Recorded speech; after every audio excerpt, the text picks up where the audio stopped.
সঙ্গে অন্যায় কাজ করার জন্য ষড়যন্ত্র করলো। এই সময় যেন অন্যায় কাজ করবে, রব্বুল আলামিনের নবী বললেন, ও আমার কওমের লোকেরা, তোমাদের উপরে আল্লাহর আযাব এমন আসবে তোমাদেরকে ধ্বংসত্ব করে দেবে।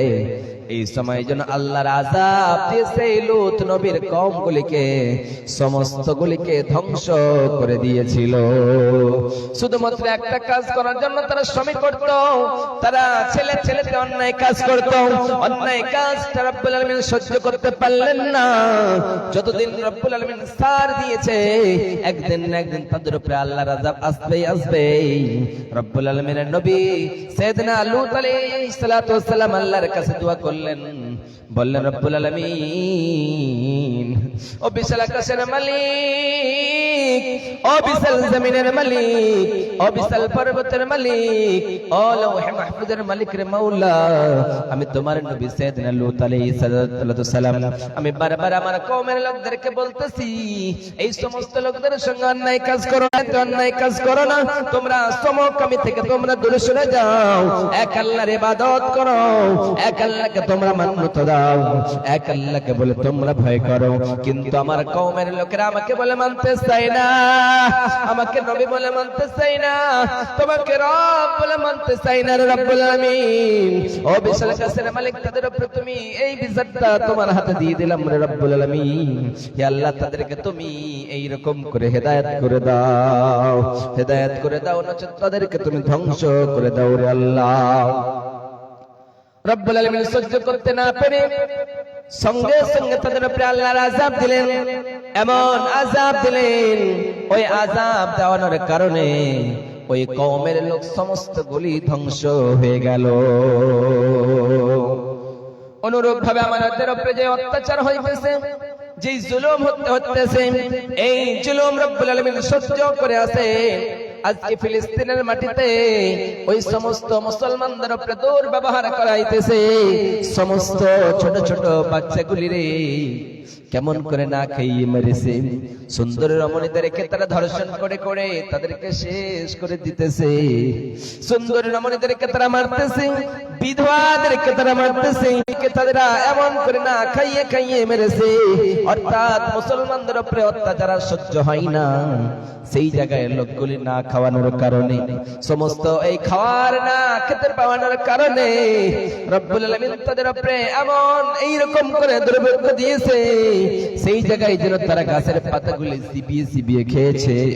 অর্থাৎ তাদের জন্য কোন মুসলমান একবার হাত উঠায়া বলেন রব্বুল আলামিন, সেই জায়গায় যারা জালেম, যারা তাদের উপরে জুলুম করে, হে রব্বুল আলামিন তাদেরকে তুমি ছেড়ে দিও না, তাদেরকে হেদায়েত করে দাও, নচেত তাদেরকে আল্লাহ তুমি আযাব দিয়ে শেষ করে দাও। অতএব দুনিয়ার মানুষের, দুনিয়ার জমিনে একবার তুমি চিন্তা করো, ওই ফিলিস্তিনের মাটিতে মুসলমানদেরকে শত শত মুসলমানদের শেষ করে দিল। কিছুদিন আগে আমাদের পূর্বে এই রোহিঙ্গা মুসলিমদেরকে তারা এইরকম করে মেরে মেরে আগুন জ্বালিয়ে জ্বালিয়ে তাদেরকে শেষ করে দিয়েছে। শত শত হাজার হাজার বাড়িগুলিকে পুড়িয়ে পুড়িয়ে শেষ করে দিয়েছে। আবার আজকে আমাদের ভারতবর্ষের মাটিতে কখন এনআরসি বিল পাস করবে বলে আমাদেরকে ভয় দেখায়, কখন আমাদেরকে এনপিআর এর ভয় দেখিয়ে দেখিয়ে আমাদেরকে ভয়ভীত করে রেখেছে। আজকে জানি আমাদেরকে অকফিডে বিল পাস করানোর কারণে সেই অকফের সম্পত্তি লুটে নেওয়ার জন্য ওই সম্পত্তির উপরে সরকার নজর দড়িয়েছে।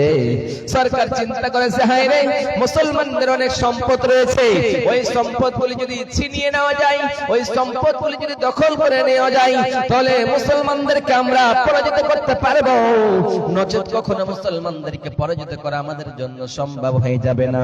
সেই জন্য আজকে সরকার এমন বিল পাস করেছে, যেই বিলটা পাস করানোর কারণে মুসলমানদের সমস্ত সম্পদগুলিকে তারা ছিনিয়ে নেবে, সমস্ত সম্পদগুলি তারা হাতের মুঠোয় চলে আসবে। যখন কোন জায়গায় মাদ্রাসা বন্ধ করার জন্য প্রলোভন করবে, যখন মাদ্রাসা বন্ধ করার জন্য ষড়যন্ত্র করবে, সরকার বলবে, হায় রে, তুমি আমার জমিনে আমার জায়গায় তুমি ঘর বানাইছো, মাদ্রাসা বানিয়েছো, এই মাদ্রাসাটা বন্ধ করে দাও, সঙ্গে সঙ্গে বন্ধ করে দিতে হবে। আবার বলবে, তোমরা যে আল্লাহর ইবাদত করো, তোমরা যে আল্লাহর উপাসনা করো, তোমরা যে আল্লাহকে ডাকো সে আল্লাহকে তো তোমরা ডাকো, কিন্তু তোমরা তোমার সেই জায়গাটা তো তোমাদের নিজস্ব কোনো জায়গা নয়। যেই জায়গাটাই আল্লাহর তোমরা ইবাদত করো ওই জায়গাটা হলো মসজিদ, ওই মসজিদটা হলো সরকারি ফান্ডের টাকা, অর্থাৎ এটা সরকারের হাতে চলে যাবে।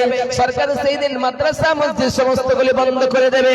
আবার সরকার প্রমাণ করেছে, ও দুনিয়ার মানুষেরা, তোমরা যখন মৃত্যুবরণ করো, দুনিয়ার জমিনে তোমাদের দেহটা যখন থাকে, ওই দেহটা নিয়ে তোমরা মাস্তানি করো, নেতাগিরি করো, যাই করো না কেন, যখন তোমরা মারা যাবা, মৃত্যু বরণ করবা, তোমার দেহটাকে সমাধি করার জন্য, তোমার দেহটাকে ওই জমিনে কবরস্থানে রাখানোর জন্য কবরস্থানটাও সেই দিন দেহ পেয়ে যাবে না। অর্থাৎ সমস্তগুলিকে সরকার দখল করে নেবে, এগুলি অক্ষের সম্পদগুলিকে তারা দখল করে নেবে। এই মানে হলো মুসলমানদেরা এইরকম করে দান করে করে এই সম্পদগুলি সেরে গিয়েছে, এই সম্পদগুলি বাড়তে বাড়তে অনেক হয়ে গিয়েছে। আজকে সরকার আমাদের উপরে অত্যাচার করে করে, জুলুম করে করে এই সমস্ত সম্পদগুলি ছিনিয়ে নেওয়ার চেষ্টা করেছে। আমরা মুসলমান, আমরা কখনোই এইরকম করে ঘুমাতে পারবো না। আমরা মুসলমান জেগে উঠব, আমাদের সম্পদ কখনোই সেই মুসলমান সরকারকে আমরা কখনোই দিয়ে দিতে পারবো না। আমরা মুসলমান, আমাদের বুকে ঈমান রয়েছে, যতদিন আমাদের শ্বাস চলবে ততদিন আমরা আমাদের ঈমান দিয়ে সেই জুলুম জালিমদের বিরুদ্ধে আমরা লড়াই করে আমাদের জীবন দিয়ে দেব। জাগো জাগো জাগো রে আজ মুসলিম নওজওয়ান, জাগো জাগো রে আজ মুসলিম নওজওয়ান, কেন বারে বারে বারে বারে হইতেছে অপমান। জাগো জাগো রে আজ মুসলিম নওজওয়ান, কেন বারে বারে ধর্মের উপর করতেছে আঘাত। কি দোষ করেছি বলো গো সরকার বাহাদুর, কি দোষ করেছি বলো গো সরকার বাহাদুর, কেন মুসলমানদের উপর তুমি হত নিষ্ঠুর। কখনো সন্ত্রাসী বলে সতাও মোদেরে, কখনো চুরির দায়ে জেলে বন্দি করো মোরে। আলেম ওলামা, আলেম ওলামা এরা তো চুরি করে না, চুরি করা গুনাহ পবিত্র কোরআনেতে আছে মানা। জাগো জাগো রে আজ ও মুসলিম নওজওয়ান, কেন বারে বারে ধর্মেতে করে আঘাত। ওই জন্য রব্বুল আলামিন ডাক দিয়ে বলে, গোলাম তোমরা এখনো ঘুমিয়ে রয়েছো, তোমাদের সম্পত্তি তারা দখল করে নেওয়ার জন্য, তোমাদের মাদ্রাসা দখল করে নেওয়ার জন্য, তোমাদের মসজিদ দখল করে নেওয়ার জন্য এত বড় ষড়যন্ত্র করেছে, আর তোমরা বাড়িতে ঘুমায় থাকো। হায় রে মুসলমান, তোমরা জেগে উঠতে পারো না? এখন কি তোমরা জেগে উঠতে পারো না? এখন কি ঘুমায় আসো? আর ঘুমালে চলবে না। আল্লাহ রাস্তায় তোমরা জান এবং মাল দিয়ে যুদ্ধ করো। বিশ্বনবী সাল্লাল্লাহু আলাইহি সাল্লামের জামানায় যখন বলতেন নবীজি যখন বলতেন সাহাবায়ে কেরামেরা, এবার তোমাদেরকে যুদ্ধের ময়দানে লড়াই করতে হবে, কারণ কাফেররা এই মুসলমানদেরকে মারার যন্ত্র ষড়যন্ত্র করেছে। অর্থাৎ নবীজি যখন বলতেন, সঙ্গে সঙ্গে সাহাবায়ে কেরামেরা আল্লাহর রাস্তায় নিজের জীবন দিয়ে লড়াই করত। নিজের জীবন দিয়ে তারা লড়াই করত। তারা কখনো দূরে সরে যেত না, তারা কখনো হিংসা করত না। আমাদের ভিতরে আজকে ধর্ম নিয়ে, আমাদের মুসলমান ধর্ম নিয়ে আমাদের ভিতরে বিভ্রান্ত সৃষ্টি রয়েছে, তাহলে আমরা মার খাবো না তো কে খাবে?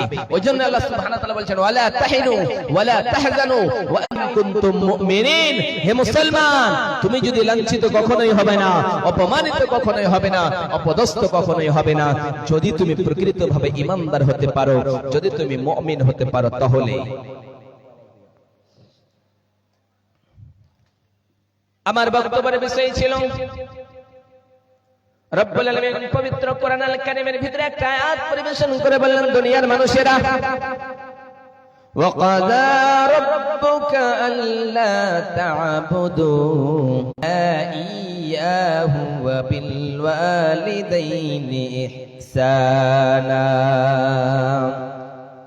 রব্বুল আলামিন বলে দুনিয়ার মানুষেরা আমি আল্লাহর ফয়সালা হলো, আমি আল্লাহর নির্দেশ হলো, আমি আল্লাহর হুকুম হলো ওয়াকাযা রাব্বুকা আল্লা তা'বুদু, আমি আল্লাহ ছাড়া তোমরা কখনোই কারো ইবাদত করবা না।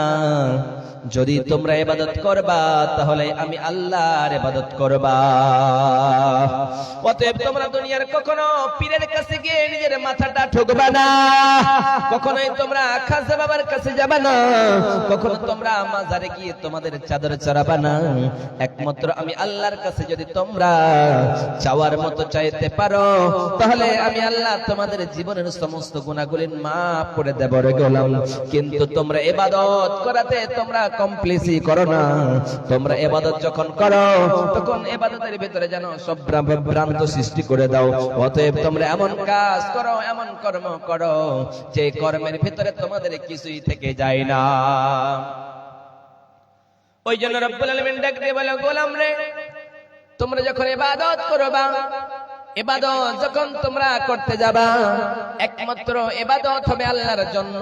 আল্লাহ ছাড়া কখনোই তোমরা কারো ইবাদত করবা না।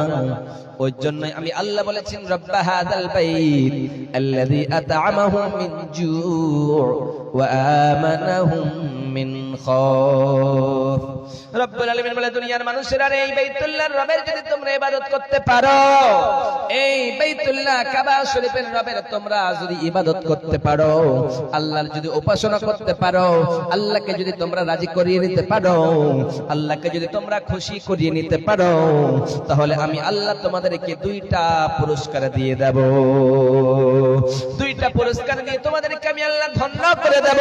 প্রথম নাম্বার, তোমরা যখন ভয়ের ভিতরে থাকবা, যখন তোমরা খিদা পাবা, যখন তোমাদের খাওয়ার প্রয়োজন পড়বে, যখন তোমরা খাওয়ার জন্য তোমরা ছটফট করবা, তখন আমি আল্লাহ তোমাদেরকে রিজিকের ব্যবস্থা করে দিয়ে রে গোলাম, তোমাদেরকে আমি আল্লাহ খাওয়ার বন্দোবস্ত করে দেব।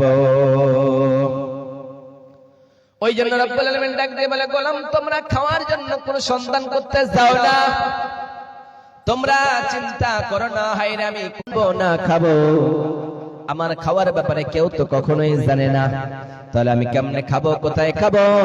আমি আল্লাহ বলে দিয়েছি, ইন্নাল্লাহা ইয়ারযুকু মান ইয়াশাউ বিগাইরি হিসাব। ও গোলামের ঘরের গোলাম, বান্দির ঘরের গোলাম, তুমি চিন্তা করো না, তুমি কখনো এইরকম করে টেনশন করতে যেও না রে গোলাম।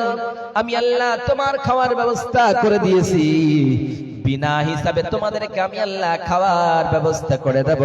তোমরা শুধুমাত্র একটু পরিশ্রম করো, খাবারের জন্য একটু তোমরা পরিশ্রম যদি করতে পারো, তাহলে আমি আল্লাহ তোমাদেরকে খাবার দিয়ে দেব রে গোলাম।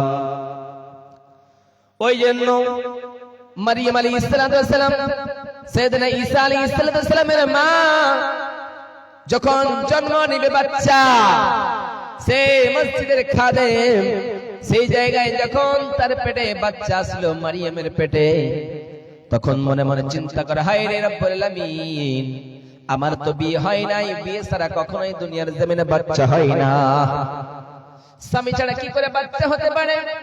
আমি তো বড় টেনশনে পড়ে গেলাম। সেই সময় রব্বুল আলামিন ডাক দিয়ে বলে, মারিয়াম তুমি চিন্তা করো না, তোমার চিন্তা করতে হবে না, তোমার বিচলিত হতে হবে না।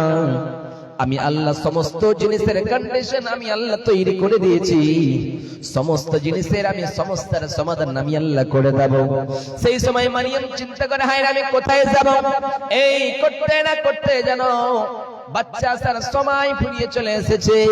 এই সময় আবার টেনশন করতেছে মারিয়াম, হায় আমার বাচ্চাটা যদি এখন হয়ে যায়, তাহলে এলাকার মানুষ আমারে কি বলবে?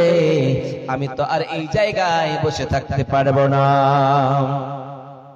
সেই জায়গায় না থেকে এবার আল্লাহ মারিয়ামকে অর্ডার করলেন, ও মারিয়াম যাও যাও যাও, তুমি চলে যাও একটা জঙ্গলের ভিতরে।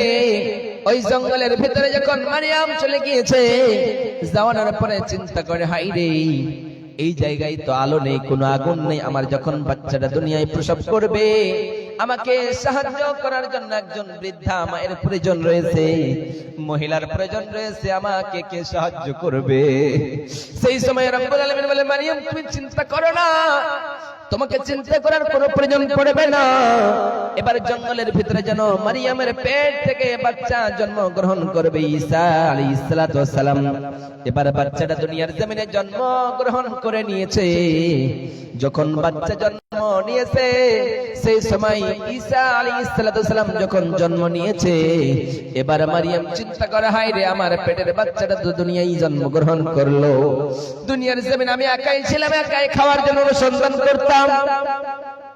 এবার তো আমার পেটের বাচ্চাটা দুনিয়ার জমিনে আসলো, এই বাচ্চাটার জন্য তো আবার খাওয়ার প্রয়োজন রয়েছে। যদি আমি না খাই, আমি যদি না খেয়ে আমার শরীর ভালো থাকে, তাহলে আমার এই স্তন থেকে কখনোই দুধ আসবে না। আমার বাচ্চারা না খেয়ে খাওয়ানোর কারণে মৃত্যুবরণ করবে। অতএব রব্বুল আলামিন আমাকে খাওয়ার একটু বন্দোবস্ত করে দাও। আল্লাহ ডাক দিয়ে বলে, ও মারিয়াম তুমি চিন্তা করো না, আমি আল্লাহ তোমাকে এমন খাবার দেব যেটা তুমি কখনোই কল্পনা করতে পারো না রে মারিয়াম।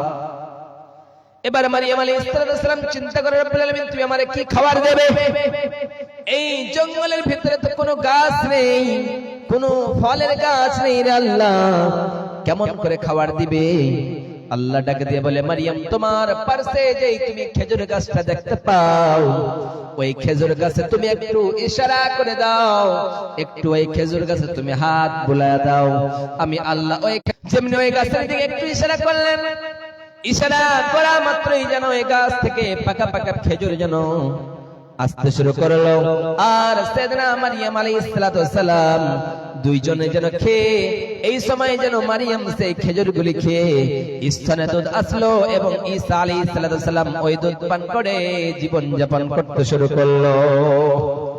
এবারে বাচ্চাটাকে নিয়ে আসার জন্য আল্লাহ বললেন, ও মারিয়াম চলে যাও তুমি গ্রামে, তুমি আবার গ্রামে চলে যাও।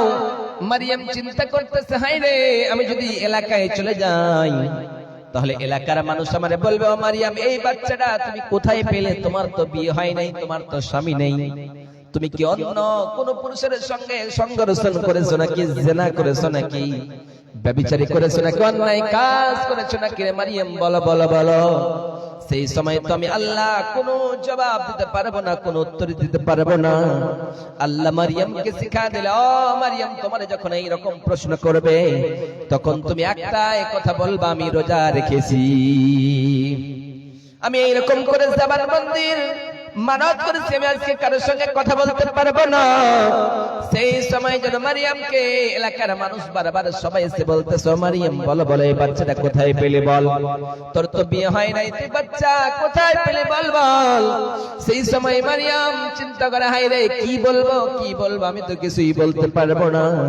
আবার রব্বুল আলামিনকে ডাক দিয়ে বলো, মাওলা ও বিশাল আকাশের মালিক, ও বিশাল জমিনের মালিক, ও বিশাল পাহাড়ের মালিক, ও বিশাল পর্বতের মালিক রে মাওলা, সারা দুনিয়ার মালিক রে মাওলা, আজকে আমার এলাকার মানুষ, আমার গ্রামের মানুষ সবাই আমার জিজ্ঞাসা, ও মারিয়াম বাচ্চাটা কোথায় পেলি বল বল বল। রব্বুল আলামিন আজকে তাদেরকে আমি কি জবাব দেব? যতক্ষণ পর্যন্ত জবাব না দিয়ে দেব ততক্ষণ পর্যন্ত আমার বারবার বারবার জিজ্ঞাসা আল্লাহ। আল্লাহ ডাক দিয়ে বলে, মারিয়াম তুমি বাচ্চার দিকে ইশারা করে দাও, আমি আল্লাহ বাচ্চার জবান খুলে দেব। যখনই জবান খুলে দেব তারা ওই বাচ্চার কাছ থেকে এই প্রশ্নের উত্তর পেয়ে নেবে রে মারিয়াম। এবার এলাকার মানুষেরা মারিয়ামকে জিজ্ঞাসা করলো, এবার ঈসা আলাইহিস সালাম যেন দোলনায় শুয়ে আছে। এই সময় মারিয়াম হাত খানা আঙ্গুল দিয়ে ইশারা করে বললেন, ও এলাকার মানুষেরা, তোমরা চিন্তা করতেছো বাচ্চাটা আমি কোথায় পেলাম, বাচ্চাটার কাছ থেকে তোমরা প্রশ্নের উত্তর নিয়ে নাও, বাচ্চাটাকে জিজ্ঞাসা করো, ওই বাচ্চাটাই তোমাদের উত্তর দিয়ে দেবে। এবার যেন মারিয়ামকে সবাই পাগলামি বলে, ও মারিয়াম তুমি কি পাগল হয়েছো নাকি? এই শৈশবের বাচ্চাটা কি করে কথা বলতে পারে? এই বাচ্চাটা তো কোনো কথা বলতে পারবে না, তাহলে তুমি এইরকম করে কেন কথা বলেন মারিয়াম, বলো বলো। সেই সময় যেন মারিয়াম বললেন, ও আমার এলাকার মানুষেরা, তোমরা একবার বাচ্চাটার বলো, ওই বাচ্চাটাই যেন জবাব দিয়ে দেবে। এবারে এলাকার মানুষেরা বাচ্চাটাকে জিজ্ঞাসা করে, বাচ্চা বলো বলো বলো, তোর বাবার নাম কি, তোমার জন্ম কেমন করে হলো, তুমি কি বলবা না? সেই ঈসা আলাইহিস সালাম বললেন, আমি হলাম আল্লাহর রূহ, আল্লাহর হুকুমে আমি হয়েছি। দুনিয়ার জমিনে আমার কোনো বাবা নেই, আমার কোনো অস্তিত্ব নেই, কোনো পরিচয় নেই, আমার শুধুমাত্র মা রয়েছে। আমি আল্লাহর রূহ।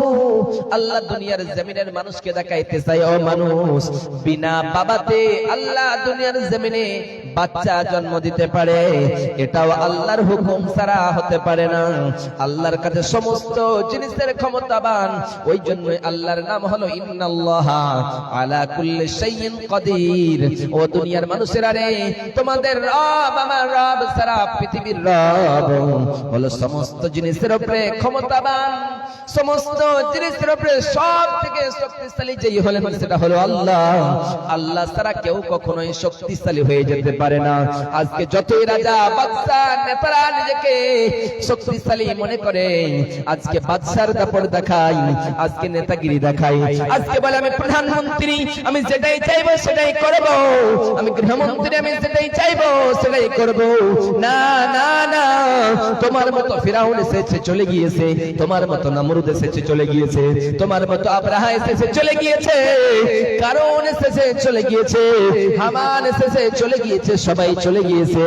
ও সরকার বাহাদুর রে, তোমাকে একদিন এই দেশ থেকে পালাতে পালাতে চলে যেতে হবে। তুমি কি এখন পর্যন্ত তোমার অন্তরে আল্লাহর ভয় আসে না? এখন পর্যন্ত তোমার অন্তরে আল্লাহর ভয় জাগে না নাকি? না না না না, তুমি যদি আল্লাহকে বলে ভয় না করো, তাহলে আল্লাহর আযাব দিয়ে তোমাদেরকে শেষ করে দেবে। আল্লাহর ক্ষমতা কতটুকু! আল্লাহ সুবহানাহু ওয়া তাআলা বিনা বাপে দুনিয়ার জমিনে বাচ্চা তৈরি করতে পারে। আবার আল্লাহ বলছেন, আমি আল্লাহ তোমাদেরকে খাবার কেমন করে দিই, বিনা হিসাবে খাবার দিই, যে খাওয়ার কোনো কল্পনা লাগে না, কোথায় খাবার থাকে না থাকে কিছুই করতে হয় না, কিছুই হয় না।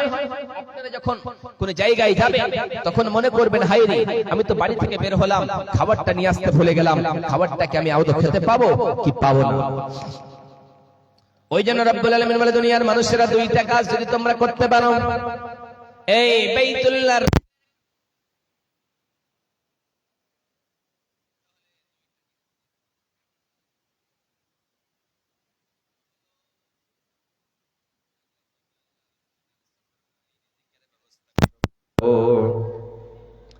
দ্বিতীয় নম্বর, তোমাদেরকে আমি ভয়ে, তোমরা যখন ভয় ভীত হবা, তোমরা যখন ভয়ে পড়ে যাবা, চিন্তা করবা, তখন আমি আল্লাহ তোমাদেরকে নিরাপত্তা দিয়ে তোমাদেরকে সেই জায়গা থেকে বাঁচায় নেব রে গোলাম।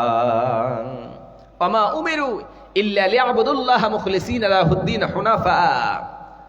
আল্লাহ বলছেন, আমার হুকুম হলো, আমার অর্ডার হলো, আমার আল্লাহ ছাড়া তোমরা কখনোই কারো ইবাদত করো না, একমাত্র খালেস ইবাদত করবা এক আল্লাহর জন্য। আল্লাহর জন্য যদি তোমরা ইবাদত করতে পারো, তাহলে আমি আল্লাহ তোমাদের। ওই জন্য রব্বুল আলামিন বলেন, ওয়াকাদা রাব্বুকা আল্লা তা'বুদু, আমি আল্লাহর ফয়সালা হলো, আমি আল্লাহর হুকুম হলো, তোমরা শুধুমাত্র এক আল্লাহর ইবাদত করবা, এক আল্লাহ ছাড়া তোমরা কখনোই কারো ইবাদত করবা না। ইল্লা ইয়াহু ওয়া বিল ওয়ালিদাইনি ইহসানা। আল্লাহ বললেন, আমার ইবাদতের পরে পরেই তোমরা কি করবা? তোমাদের বাবা মায়ের সঙ্গে ইহসান করবা, তোমরা তোমাদের বাবা মায়ের সঙ্গে ভালো ব্যবহার করবা, তোমরা তোমাদের পিতা মাতার সঙ্গে সৎ ব্যবহার করবা, তাদেরকে তোমরা কখনোই চাকুনি মেরে কথা বলবা না। ইম্মা ইয়াবলুগান্না ইনদাকাল কিবারা আহাদুহুমা আও কিলাহুমা ফালা তাকুল লাহুমা উফ ولا تنهرهما وقل لهما قولا كريما। রব্বুল আলামিন বলে, দুনিয়ার মানুষেরা রে, তোমাদের ভিতরে যদি বাবা অথবা মা দুইজনই বেঁচে থাকে আর দুইজনের ভিতরে একজন যদি বেঁচে থাকে, দুইজন অথবা একজন যদি বেঁচে থাকে, তারা যদি বৃদ্ধায় উপনীত হয়ে যায়, বয়স প্রাপ্ত হয়ে যায়, তাহলে তোমরা তাদেরকে ঝাঁকুনি মেরে কথা বলবা না, তাদেরকে তোমরা নাক ছিটকানি মেরে কথা বলবা না, তাদেরকে তোমরা এরকম ভয়ঙ্কর আকৃতির চেহারা দেখা তোমরা কথা বলবা না, তাদেরকে তোমরা নরম সুরে কথা বলবা, তাদেরকে তোমরা এমন নরম নরম করে কথা বলবা যাতে করে তোমার কথায় কখনো তারা আঘাত পেয়ে না যায়। ওই জন্য রব্বুল আলামিন আবার বলেন ওয়াখফিদ লাহুমা জানাহাজ যুল্লি মিনার রাহমা, আবার বললেন ও গোলামের ঘরের গোলাম, তোমরা তো আমার ইবাদত করবা, কিন্তু ইবাদত করার পরে পরেই আমি আল্লাহর বিধান হলো তোমরা তোমাদের বাবা মায়ের সঙ্গে ইহসান করবা। ইহসানের ব্যাখ্যা আনতে গিয়ে কয়েকটা নিয়ে আসলেন, তার মধ্যে বললেন তোমাদের বাজু দুটো, তোমাদের হাত দুইখানা তোমাদের বাবা এবং তোমাদের মায়ের সামনে বিছায়া দেবা, আর বলবা ও আমাদের বাবা, ও আমার বাবা, ও আমার মা, তুমি যেটাই বলবা আমি তোমার ছেলে সেটাই শুনবো, তুমি যেটা আমাকে হুকুম করবা সেটাই আমি মেনে নেব। সেই সময় তুমি যদি এইরকম করে বলতে পারো, তাহলে তোমার বাবা তোমার মা রাজি হয়ে যাবে, বাবা মা যদি রাজি হয়ে যায় তাহলে আল্লাহ রাজি হয়ে যাবে, আর বাবা মা যদি রাজি না হয় তাহলে আল্লাহ নারাজ হয়ে যাবে। পিতা মাতা যদি দুনিয়ার জমিনে বেঁচে থাকে তাহলে তার জন্য নির্দেশ হলো এগুলি। যদি তার বাবা এবং মা দুইজনে বৃদ্ধা অবস্থায় মারা যায়, অর্থাৎ মারা গিয়েছে, তার বাবাকে দেখতে পাই নাই, তার মাকেও দেখতে পাই নাই, তারা যদি মারা যায় তাহলে তাদের জন্য করণীয় কি? আল্লাহ বললেন রব্বির হামহুমা কামা রব্বায়ানি সগীরা। ও দুনিয়ার মানুষেরা রে, তোমার বাবা এবং তোমার মা যদি দুইজনই মারা যায়, দুইজনে তারা মারা গিয়েছে, তোমার বাবারে তুমি দেখতে পাও নাই, তোমার মাকেও তুমি দেখতে পাও না, কখনোই তোমার বাবার সামনে তুমি যেতে পারো না, তোমার মায়ের সঙ্গে তুমি দেখা করতে পারো না, তোমার বাবা তোমার মা যদি দুনিয়ার জমিনে থাকতো তাহলে তাদের কাছে গিয়ে তুমি নরম করে কথা বলতা, তোমাদের হাত দুইখানা তোমাদের মায়ের কাছে বিছা দিতা, তোমরা কখনোই তোমার মাকে গালি দিতা না। তাহলে আজকে তো তোমার মা তোমার বাবা দুনিয়ার জমিনে আর বেঁচে নেই, তাহলে তাদের জন্য আল্লাহর কাছে দোয়া করো রব্বুল আলামিন, ও মাবুদ মাওলা, আমার বাবা আমার মা আমার যেমন করে শৈশবে লালন পালন করেছে, যেই দিন দুনিয়ার জমিনে জন্ম গ্রহণ করা থেকে নিয়ে জন্মের আগের আগ পর্যন্ত, যেই দিন আমি আমার মায়ের পেটে এসেছিলাম, সেই দিন থেকে আমার লালন পালন করেছে রে আল্লাহ, তুমি আজকে তুমি আমার বাবা আমার মাকে তোমার রহমতের কোলে লালন পালন করো। এইরকম করে করে আল্লাহর কাছে দোয়া করবে।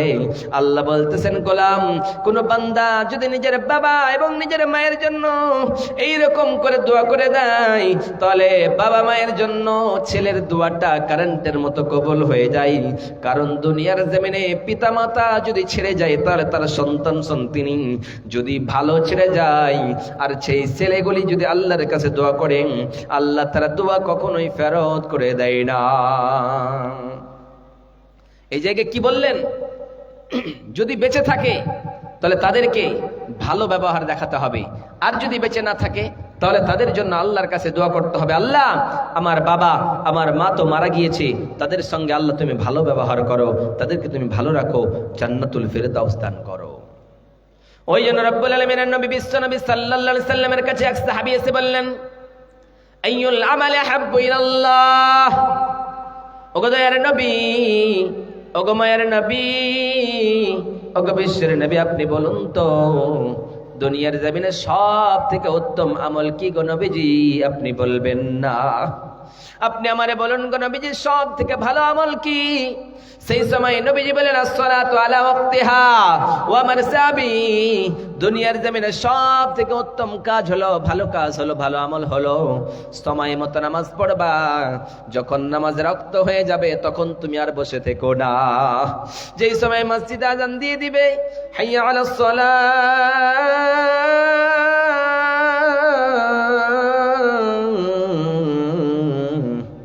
যেমনি মসজিদের আজান দিয়ে দেবে সঙ্গে সঙ্গে তুমি মসজিদের দিকে গিয়ে নামাজ আদায় করবা। আবার সাহাবী বললেন নবী গো তারপরে কি? বিশ্বনবী সাল্লাল্লাহু আলাইহি সাল্লাম বলেন বিররুল ওয়ালিদাইন, তোমরা তোমাদের বাবা মায়ের সঙ্গে সৎ ব্যবহার করবা। তাদের তোমরা সেবা করবা, খিদমত করবা, তাদের সঙ্গে তোমরা ভালো ব্যবহার করবা। যদি তোমরা এই সমস্ত কাজগুলি করতে পারো তাহলে তোমরা আল্লাহর কাছে প্রিয় হয়ে যাবা। আবার সাহাবী বললেন কলাম, নবী গো তারপরে কি? আবার নবীজি বললেন ক্বালাল জিহাদু ফি সাবিলিল্লাহ। ওয়া আমার সাহাবায়ে কেরাম রে, শুনো শুনো শুনো শুনো, 3 নম্বরে যে কাজটা করবা, প্রথম নাম্বার হলো সময় মতো নামাজ পড়বা। দ্বিতীয় নাম্বার হলো তোমরা কি করবা? বাবা মায়ের সঙ্গে সদ্ব্যবহার করবা। 3 নম্বর হলো তোমরা কি করবা? তোমরা আল্লাহর রাস্তায় জিহাদ করবা। আল্লাহর রাস্তায় জিহাদ করে নিজের জীবনটা দিয়ে দিবা। এই সময় এক সাহাবী এসে বললেন, নবী গো আমি জিহাদের ময়দানে যেতে চাই রে নবীজি। বিশ্ব নবীর কাছে এক সাহাবী, এক লোক এসে বললেন, নবী গো আমি যুদ্ধের ময়দানে যেতে চাই। আপনি তো বলেছেন যে যুদ্ধের ময়দানে জিহাদ করা হলো উত্তম ইবাদত গো নবীজি, উত্তম আমল। আপনি বলুন তো আমি যুদ্ধের ময়দানে গিয়ে আমার শহীদ হতে চাই গো নবীজি, আমার জীবন দিয়ে দিতে চাই গো নবীজি। আপনি আমাকে যুদ্ধের ময়দানে নিয়ে যাওয়ার জন্য এইরকম করে আপনি আমার আদেশ করুন গো নবীজি। আপনি আমাকে অনুমতি দেন গো নবী, আমি যুদ্ধের ময়দানে জিহাদ করতে যেতে চাই রে নবীজি। এই সময় বিশ্বনবী সাল্লাল্লাহু আলাইহি সাল্লাম সেই লোকটাকে ডাক দিয়ে বলেন, ও লোক শোনো শোনো শোনো শোনো, তুমি তো যুদ্ধের ময়দানে জিহাদের ময়দানে যেতে চাও, তাহলে বলো বলো বলো তোমার বাবা অথবা তোমার মা কে দুনিয়ার জমিনে বেঁচে আছে? সেই লোকটা ডাক দিয়ে বলে, নবী গো আমার বাবা দুনিয়ার জমিনে বেঁচে নাই রে নবীজি, কিন্তু আমার বৃদ্ধা মা জননী দুনিয়ার জমিনে বেঁচে আছে। সেই সাহাবী বললেন, নবী গো আমার মা দুনিয়ার জমিনে বেঁচে আছে। যখনই সাহাবী বললেন দুনিয়ার জমিনে আমার মা বেঁচে আছে, বিশ্বনবী সাল্লাল্লাহু আলাইহি সাল্লাম সঙ্গে সঙ্গে বলেন, ও সাহাবী যাও যাও যাও, তোমাকে যুদ্ধের ময়দানে গিয়ে লড়াই করে শহীদ হতে হবে না, যাও যাও, তুমি তোমার মায়ের খিদমত করো, তুমি তোমার মায়ের সেবা করো, তোমার মায়ের পায়ের নিচেই তোমার জান্নাত রয়েছে।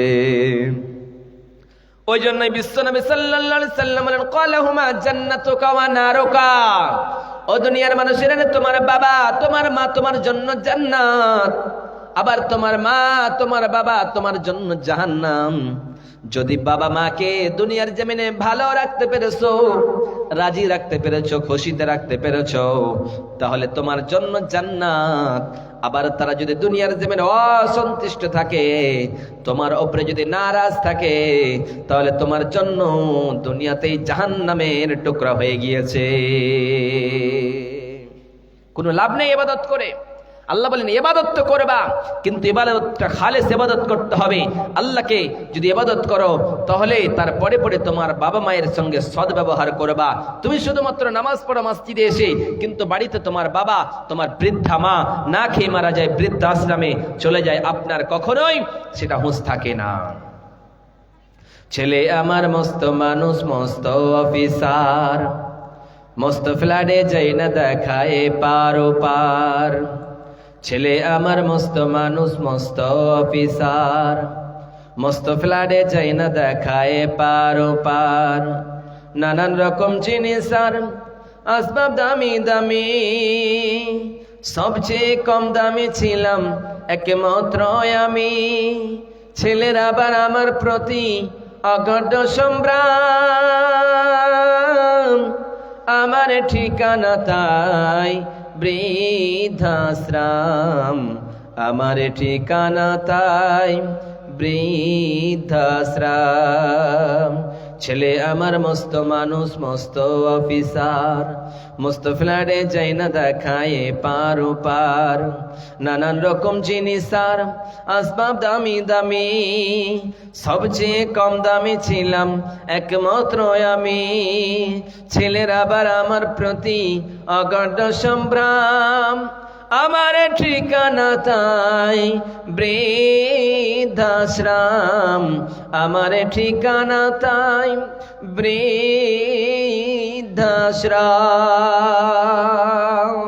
আজকে অনেক ছেলে অনেক বাবা, চাপছে কেন আওয়াজ কি কুমারেন বুকে লাগছে, অনেক ছেলে অনেক বাবা তার মা আর তার বাবাকে বৃদ্ধাশ্রমের আসামি বানিয়ে দেয়। ঠিক আছে, বৃদ্ধাশ্রমে রেখে আসে, সে চিন্তা করে না তুমি তোমার বাড়িতে, আপনি আপনার বাড়িতে যাই খান না কেন, আপনার মা যদি ওই বৃদ্ধাশ্রমে চলে যায় তাহলে আপনার জন্য জান্নাতে যাওয়া কখনোই শোভনীয় হবে না, কারণ আল্লাহ সুবহানাহু ওয়া তাআলা যেই কথা বললেন সেই কথা অনুযায়ী আপনার কাজ মিলে না। ওই জন্য বিশ্বনবী সাল্লাল্লাহু আলাইহি সাল্লামের কাছে এক সাহাবী এসে বললেন, নবী গো, মান হাক্কু বিহুসনিস সাহাবাতি قال أمك قال ثم من قال أمك قال ثم من قال أمك قال ثم من قال ثم أمك قال أبوك। বিশ্বনবী সাল্লাল্লাহু আলাইহি সাল্লামের কাছে এক সাহাবী এসে বললেন, নবী গো, দুনিয়ার জমিনে কার খিদমত করব রে নবীজি? ভাইয়ের খিদমত করব না বোনের খিদমত করব, না দাদার খিদমত করব, না দাদির খিদমত করব, না গ্রামের লিডারশিপের খিদমত করব রে নবীজি? সব থেকে কার খিদমত করব, কাকে প্রাধান্য করব রে নবীজি? বিশ্বনবী সাল্লাল্লাহু আলাইহি সাল্লাম বলেন, ও সাহাবী শুনে রাখো তোমার মায়ের।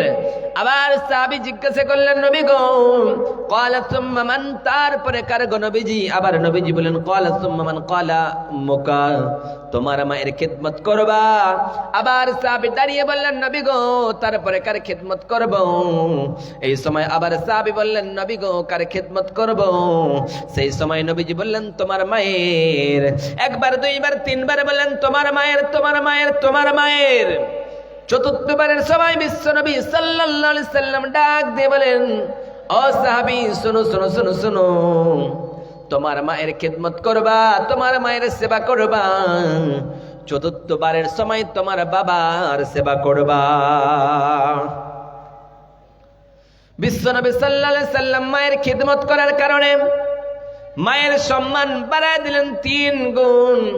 তার কারণ হলো, নবীজি বললেন, দুনিয়ার মানুষেরা, তোমরা কি জানো না, তোমার বাবা তোমার 10 মাস 10 দিন গর্ভে রাখে নাই, তোমার মা রাখছে। তোমার বাবা তোমাকে 10 মাস 10 দিনের পরে জন্ম দেয় নাই, প্রসবের যন্ত্রণা সহ্য করে নাই, তোমার মা রাখছে। আবার নবীজি বললেন, দুনিয়ার মানুষেরা, তোমার বাবা তোমারে পেশাব পায়খানা পরিষ্কার করাই নাই, তোমার মা করাইছে। ওই জন্যই বিশ্বনবী সাল্লাল্লাহু আলাইহি সাল্লাম বললেন, তোমার মায়ের সম্মান আমি আল্লাহ বাড়ায় দিয়েছেন। আমি নবী বললাম, তোমার মায়ের সম্মান আল্লাহ বাড়িয়েছে 3 গুণ, কারণ তোমার মা এত কষ্টের পর কষ্ট ধারণ করে তোমারে লালন পালন করেছে। ওই জন্য রব্বুল আলামিন বলেন, ওয়াসাইনাল ইনসানা বিওয়ালিদাইহি হামালাতুহু উম্মুহু ওয়াহানান আলা ওয়াহানিন ওয়া ফিসালুহু ফি আমাইন। রব্বুল আলামিন বলে, দুনিয়ার মানুষেরা আমি আল্লাহ ওসিয়ত করেছি, तमाम দুনিয়ার মানুষদেরকে আমি আল্লাহ ওসিয়ত করে দিয়েছি কি, ওয়াসাইনাল ইনসান, মানুষদেরকে আমি আল্লাহ ওসিয়ত করে দিয়েছি কি, তাদেরকে ওসিয়ত করেছি একটাই ওসিয়ত, তারা যাতে তাদের বাবা মায়ের সঙ্গে সৎ ব্যবহার করে। হামালাতুহু উম্মুহু ওয়াহনান আলা ওয়াহনিন, কারণ তার মা তাকে কষ্টের পর ধারণ করে করে তারে লালন পালন করছে, পেটে কষ্ট ধারণ করে তাকে পেটে 10 মাস 10 দিন রাখছে। যেই দিন থেকে মা জননীর পেটে বাচ্চাটা এসেছিল রে, সেই দিন থেকে মা যখন খাবার খেতে বসে, তখন মা জননী আর খাবার গুলি খেতে পারে নাই। যখন খাবার খেতে বসে মা জননী আর খেতে পারে নাই। যখন খাবার খেতে বসে যাই, তখন সঙ্গে সঙ্গে ওই পেটের বাচ্চাটা মায়ের পেটে লাথি মেরে দেয়। তারপরে মা জননী সহ্য করে রয়েছে, তারপরে মা জননী একবারের জন্য বাচ্চাটারে লাথি মেরে দেয় নাই। তারপরে মা জননী একবারের জন্য বলেন, আমার মেয়ে বাচ্চাটারে দুনিয়ার জমিনে জন্মগ্রহণ করাবো না। সেই সময় মা জননী কষ্টের পর কষ্ট ধারণ করে, যখন পেটের ব্যথা উঠে যায়, যন্ত্রণা উঠে যায়, মা সহ্য করতে না পেরে একবার বিশ্রাম করে নাই। বিশ্রাম করানোর পরে যখন পেটের ব্যথাটা সেরে যায়, কমপ্লিট হয়ে যায়, আবার মা কামগুলি স্টার্ট করে দেয়। আবার এইরকম করে করে 10 মাস যখন পূর্ণ হয়ে যায়, বাচ্চা প্রসবের যখন সময় ফুরিয়ে চলে আসে, সেই সময় মা জননীর এইরকম করে ব্যথাটা বেড়ে যায়। যেমনি মা জননীর ব্যথা বেড়ে যায়, সেই সময় মা জননী তাদের বাবার বাড়ির তার মাকে, তার দাদাকে, দাদিকে সবাই ডাক দিয়ে বলে, আমার মা, ও আমার মা, আমার দুনিয়ার জমিনে আমার বাচ্চা আসার সময় হয়ে গিয়েছে, আমার ব্যথা বেড়ে গিয়েছে রে মা জননী, দুনিয়ার জমিনে আমি আর থাকতে পাবো না মনে হয় এই প্রসবের যন্ত্রণার কারণেই দুনিয়া ছেড়ে চলে যাব রে মা জননী। কারণ আমি মা বাচ্চা জন্ম দিতে গিয়ে কত কষ্ট সহ্য করতেছি গে মা, আমার প্রসবের যন্ত্রণা আমি আর সহ্য করতে পারি না, তুমি আমার একটা দাও, দিয়ে দাও রে মা, কোন একটা অস্ত্র আমার দিয়ে দাও, ওই অস্ত্রটা দিয়ে আমার গলাটা ছুটাইয়া দিব রে মা। কিন্তু আমি মা জননী দুনিয়ার জমিনে বাচ্চা জন্ম দেওয়ার কষ্ট সহ্য করতে পারি না, সেই মা জননী বাচ্চাটাকে জন্ম দেওয়ার জন্য এত কষ্ট করে, যখন বাচ্চাটা দুনিয়ার জমিনে আসবে রে, ওই মা জননী বেহুশ হয়ে যায়, বেহুশ হয়ে যাওয়ার পরে বাচ্চাটা দুনিয়ার জমিনে চলে এসেছে, যেন এইরকম করে বাচ্চাটা দুনিয়ার জমিনে চলে এসেছে। আসানোর পরে যখন ওই মা জননীর হুঁশ ফিরে চলে আসে, যখন হুঁশ ফিরে চলে আসে, তখন বাচ্চাটারে কোলে তুলে নেয়, কোলে তুলে নেওয়ানোর পরেও মা জননী বাচ্চাটারে আদর করে চুমু দেয়। লোকেরা বললে, ও মেয়ে, তুই এত কষ্ট করলি কেমনে ভুললি রে, বল বল। সেই সময় সেই মহিলাটা ডাক দিয়ে বলে, আমার মায়েরা, ও আমার দাদিরা, আমি মা জননী আমার বাচ্চাটার মুখখান যখন দেখেছি, আমার বাচ্চাটার চেহারাটা যেমনি দেখছি রে মা জননী, আমি মা জননী 10 মাস 10 দিন কষ্টের বেদনা আমি ভুলে গিয়েছি রে মা। সেই সময় মা জননী সবকিছু ভুলে যাই। যেই মা 10 মাস 10 দিন গর্ভধারণ করলো, পেটে যন্ত্রণা নিল, সেই মা জননী যখন বাচ্চাটা দুনিয়ার জমিনে আসলো, শুধু তাই নয় 2 বছর দুধ পান করিয়েছে। বাচ্চা যখন কোন জায়গায় কান্না শুরু করে দিয়েছে, মা সহ্য করতে পারে নাই, হায়রে বাচ্চার কান্না যখনই কানে এসেছে, সঙ্গে সঙ্গে মা জননী সমস্ত কামগুলিকে রেখে দিয়েছে, রাখানোর পরে সঙ্গে সঙ্গে দুধ পান করিয়েছে। যেই মা জননী দুধ পান করানোর জন্য কষ্ট করেছে, আবার মা জননী যখন রাত্রিবেলা ঘুমাইছে, গো মা, দুনিয়ার জমিনে সবার মা রয়েছে, সবার বাবা রয়েছে, হয়তো কারো বাবা নেই, হয়তো কারো মা জননী দুনিয়া ছেড়ে চলে গিয়েছে। ওই মা বলে মনে পড়ে, ওই বাবা বলে মনে পড়ে, ওই যাদের বাবা নাই তারা বুঝে বাবার কি বেদনা, যাদের মা নেই তারা বুঝে মায়ের কি বেদনা, যাদের বাবা দুনিয়ার জমিনে আছে, হায়রে বাবার কদর করতে চায় না, যাদের মা দুনিয়ার জমিনে রয়েছে মায়ের সেবা করতে চাই না। সেই মা জননী যখন বাচ্চাটাকে নিয়ে রাত্রিবেলা ঘুমায় যায়, রাত্রিবেলা ঘুমানোর কারণে ওই বাচ্চাটা যেন ডান দিকে যখন বাচ্চাটারে ঘুমায় দেয়, ওই বাচ্চাটা যেন ডান দিকে প্রস্তাব করে দেয়, ডান দিকটা যখন ভিজে যায়, মা জননী ওই বাচ্চাটারে বাম দিকে শুয়াইয়া দেয়, ওই বাচ্চাটা বাম দিকটাও ভিজায়